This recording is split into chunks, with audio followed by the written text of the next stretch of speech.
ધોરણ 8 ગણિત પ્રકરણ 11 માપન સ્વાધ્યાય 11.4 દાખલા નંબર 1 તમને એક નળાકાર ટાંકી આપેલ છે. નીચે આપેલી કઈ પરિસ્થિતિમાં તમે તેનું પૃષ્ઠફળ મેળવશો અને કઈ પરિસ્થિતિમાં તમે એનું ઘનફળ મેળવશો? વિદ્યાર્થી મિત્રો, અહીંયા આપણને 3 પરિસ્થિતિ આપી છે અને એમાં આપણને કહ્યું છે કે તમે આ પરિસ્થિતિ હોય તો તમે પૃષ્ઠફળ શોધશો કે ઘનફળ, એ આપણે કહેવાનું છે. અહીંયા દાખલો ગણવાનો નથી, અહીંયા આપણે આપણી સમજ ચકાસવાની છે.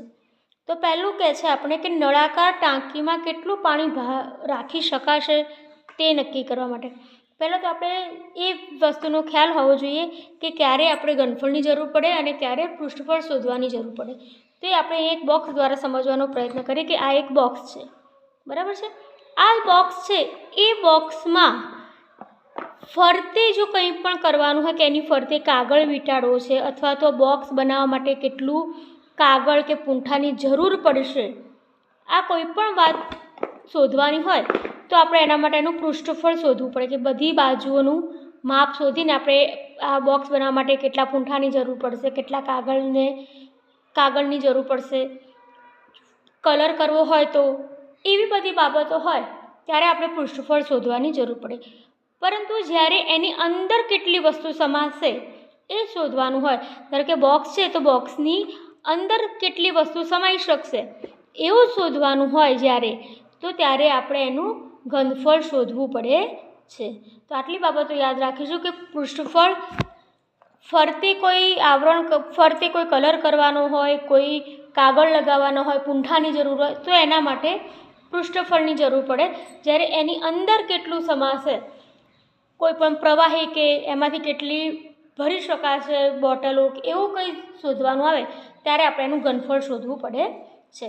તો જો અહીંયા આપણને પહેલી પરિસ્થિતિ કહે છે કે નળાકાર ટાંકીમાં કેટલું પાણી રાખી શકાશે તે નક્કી કરવા માટે અહીંયા આપણને કહી દીધું છે કે આ ટાંકીનો આકાર નળાકાર છે. ટાંકીની અંદર કેટલું પાણી ભરાશે એ શોધવા માટે, તો અંદર ભરાતી વસ્તુની શોધવા માટે આપણે એનું ઘનફળ શોધવું પડે. તો માટે આપણે અહીંયા લખીશું કે ટાંકીમાં કેટલું પાણી ભરી રાખી શકાશે તે શોધવા માટે આપણે નળાકારનું ઘનફળ શોધવું પડે, કારણ કે ટાંકી નળાકાર છે. તો આ પરિસ્થિતિમાં આપણે એવું કહી શકીએ કે ઘનફળ શોધવું પડે.